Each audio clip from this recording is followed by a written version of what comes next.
que también fue jueves, 23 de marzo, pero de hace 11 años, en México empezó la pandemia de influenza H1N1.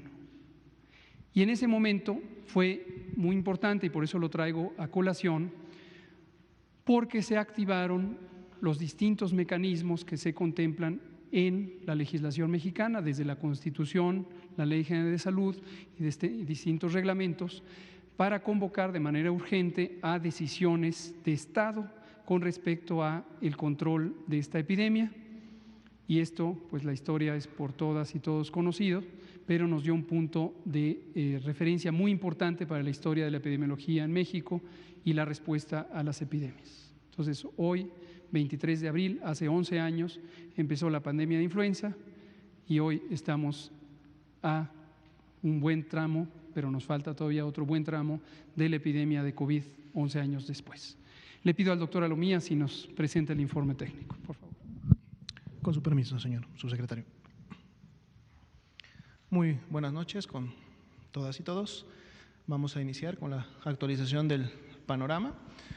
Como podemos ver, la cantidad y por lo tanto la proporción también de casos confirmados en los últimos 14 días, es decir, que iniciaron síntomas en los últimos 14 días a nivel mundial, continúa disminuyendo, 44% es esa proporción para el día de hoy, lo que habla de cómo la pandemia, por lo menos en las últimas semanas, ha venido ya disminuyendo a consecuencia también de la caída de casos que ha habido en Europa. Sin embargo, podemos ver que más allá que la región de las Américas superó en un momento determinado al continente europeo, pues realmente la diferencia todavía no ha sido muy marcada.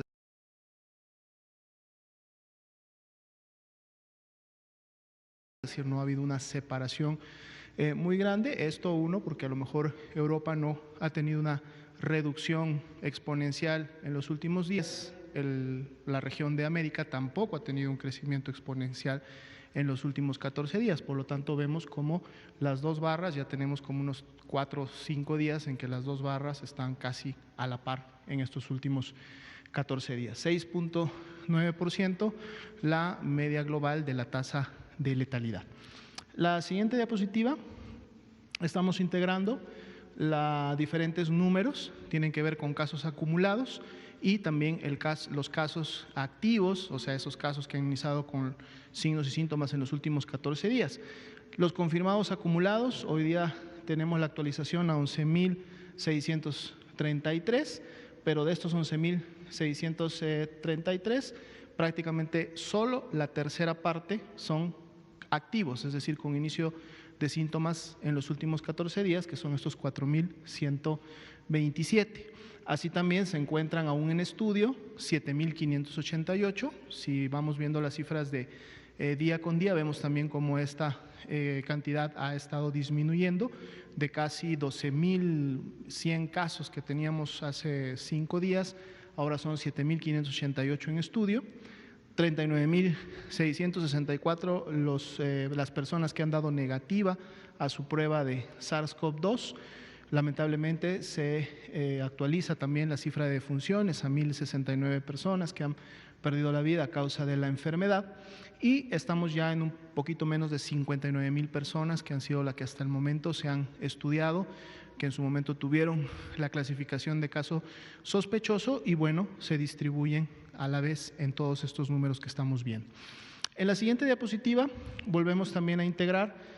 Este ha sido un gráfico muy pedido, de hecho lo pueden ustedes encontrar también en la página de la Dirección General de Epidemiología, la cual pueden accesar a través del sitio de coronavirus oficial, el micrositio de coronavirus en México, donde tiene precisamente representada la carga acumulada de la enfermedad, no solamente de los últimos 14 días, nos vamos sobre ese gran total de 11.633 y bueno, vemos la escala de colores que en su momento nos representan los estados que tienen integrada la mayor carga de esta enfermedad y es un mapa que bueno, lo hemos visto evolucionar y pintarse día con día y hemos visto cómo esto ha estado creciendo. En la siguiente diapositiva vemos también esta distribución, pero ahora en barras, para que ustedes puedan tener los datos totales, igual la carga acumulada, es decir, el total de casos confirmados desde que inició la epidemia en México y, bueno, distribuido también en orden descendente por entidad federativa donde reside o residía el caso confirmado. En la siguiente diapositiva, ahora sí nos enfocamos a la epidemia activa, es decir, los casos que en los últimos 14 días iniciaron con síntomas, que son estos 4.127, una tercera parte solamente de todos los casos que llevamos confirmados hasta el momento. Y entonces ahora vemos cómo el mapa se ajusta en función de los colores, es la misma escala de colores, pero ahora se ajusta a los últimos 14 días para poder enfocarnos sobre lo más activo de la epidemia, y eso también nos devela en un momento pues cuáles son las entidades federativas que tienen la carga de enfermedad más reciente o la carga de enfermedad activa en México. En el siguiente, la siguiente diapositiva, por favor, igual la distribución también por barras para que puedan tener los números enteros y también de solo o ahora con el enfoque de la epidemia activa en México distribuida por entidad federativa. La siguiente diapositiva, por favor. Tasa de incidencia, aquí sí nos estamos concentrando en la tasa de incidencia en los últimos también 14 días de casos confirmados con esas fechas de inicio de síntomas, y lo que podemos ver ahora a través de la tasa de incidencia, que siempre se calcula por 100,000 habitantes, las coloraciones más oscuras, y esto sí nos permite hacer realmente una comparación entre entidades federativas para ver cuál es la entidad que está teniendo pues un mayor grado de transmisión. Esto se puede en su momento también traducir en afectación a la población, y si además este mapa está construido con los casos activos, o sea de los últimos 14 días, pues bueno, entonces tiene todavía más relevancia porque nos permite visualizar de manera rápida cuáles serían las entidades federativas que están teniendo esta mayor concentración de casos ya con una base poblacional, dado que es una tasa de incidencia. Y bueno, lo que podemos notar lógicamente es que continúa este crecimiento en estados que durante la última semana hemos visto que han tenido esta característica, estados de la península, estados del noroeste del país y estados en el centro, que son los que principalmente están teniendo las mayores cargas y sobre todo de la epidemia activa. Seguimos por favor con la siguiente diapositiva. Tenemos nuevamente esta distribución de la tasa de incidencia en orden descendente para que ustedes puedan ubicar rápidamente a los estados, y les damos también la tasa de incidencia nacional por 100,000 habitantes, que para el día de hoy y con la carga de enfermedad confirmada es de 3.22. La siguiente, por favor. Vemos ahora esta distribución de la epidemia activa, de cómo se estaría comportando por inicio de síntomas en estos últimos precisamente 14 días. Vemos cómo esa actividad se mantiene, dado que continuamos a medida que va avanzando día con día. Esta diapositiva la estamos actualizando todos los días. Vemos cómo la mayor cantidad de carga, prácticamente los últimos 4 o 5 días, han estado alrededor de 4,000 personas que en su momento han sido confirmadas para la enfermedad. Esto lógicamente es acumulado, ¿no? Es decir, el acumulado quiere decir que en el día 22 de abril es donde se concentran, para fines prácticos, los 4.127, pero ese número, cerca de 4,000 acumulado, ha estado presente prácticamente en los últimos 4 o 5 días. Entonces vemos que está la carga acumulada activa. Sigamos con la siguiente, por favor.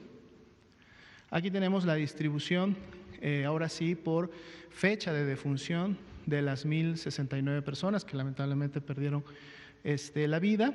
Podemos ver también en color amarillo es esa proporción o esa fracción de defunciones que en este momento todavía no tienen un resultado. Por lo tanto, estas fracciones amarillas pudieran ser negativas, pero también pudieran ser positivas. Entonces, por eso las colocamos junto con las que ya están confirmadas para un poco poder ver cuál pudiera ser la tendencia real de lo que pudiera estar pasando en las defunciones, no solamente con los confirmados, sino también con aquellas defunciones que aún no tienen un resultado y que son precisamente las que están pendientes en los últimos días. Prácticamente en la parte más lejana, central y lejana de la epidemia, ya no tenemos defunciones sospechosas, es decir, o todas fueron confirmadas o todas fueron negativas. La siguiente diapositiva también es una distribución de las defunciones, pero ahora por entidad federativa donde ocurrió la defunción, e igual podemos ver las fracciones, es decir, qué estados, qué entidades federativas estarían teniendo todavía algunas defunciones sospechosas que pudieran incrementar el número y por lo tanto la letalidad para cada uno de ellos. La siguiente diapositiva. Aquí vemos una distribución de curvas epidémicas. La primera de ellas son todos los casos que en su momento, son curvas de casos acumulados y son todos aquellos que en su momento fueron sospechosos, es decir, toda aquella persona que demandó atención médica porque tenía una infección respiratoria aguda, pudo haber sido leve, pudo haber sido grave, por lo tanto fue clasificada como un caso sospechoso e ingresó a un protocolo de estudio. Por eso es la curva que vemos más elevada y es la que concentra prácticamente pues, a la gran totalidad de personas que han sido estudiadas en México. Luego tenemos una curva de color verde, que en este caso representa a los hospitalizados también acumulados, es decir, desde que inició la epidemia, cómo ha ido presentándose la gravedad de la enfermedad y por lo tanto vemos también un incremento que para el día de hoy de manera acumulada está alrededor de las 6,000 personas que tienen esta característica. A su vez también el grupo que son graves, es decir, el paciente que está en su momento teniendo signos de alarma, que está teniendo manifestaciones o una evolución que no es a la mejoría, sino que lo mantiene todavía en hospitalización, y son precisamente los hospitalizados graves acumulados, que para el día de hoy también están alrededor de los 2,800 casos. Y luego también tenemos, lógicamente, la curva de las defunciones acumuladas, que es la que está más pegada al piso de la gráfica, la cual de alguna manera o para esta escala ha tenido, en función de que son acumulados, una tendencia de alguna manera estable para las últimas semana y media. En la siguiente diapositiva podemos ver la distribución por fecha de inicio de síntomas para el tema de los casos confirmados y sospechosos, de cómo se ha ido presentando la curva epidémica en México. Las barras donde llegan hasta el color rojo intenso son los casos que ya fueron confirmados, por lo tanto ya es la epidemia confirmada y cuál es esta tendencia que tiene en función de su presentación, pero a su vez adjuntamos barras amarillas que en su momento representan esos 7,588 personas que todavía están esperando una clasificación o en la mayoría de ellos un resultado, y que por lo tanto significan que la tendencia todavía puede continuar o seguir en función de cómo se presenta la totalidad de la barra, o sea, la barra roja más la barra amarilla, lo cual todavía nos habla de una tendencia ascendente y que por lo tanto hay que continuar trabajando en poder hacer efectivas las intervenciones poblacionales de sana distancia para que en su momento la curva epidémica pues no tenga la explosividad o la velocidad de incremento que no queremos que suceda. Esa sería la actualización para el día de hoy. Muchas gracias. Muchas gracias. Le pido a la doctora Marilena Álvarez Huilla si nos comenta lo que sigue. Claro que sí. Muchas gracias, doctor Hugo López-Gatell. Me da mucho gusto estar acá. Buenas tardes a todas.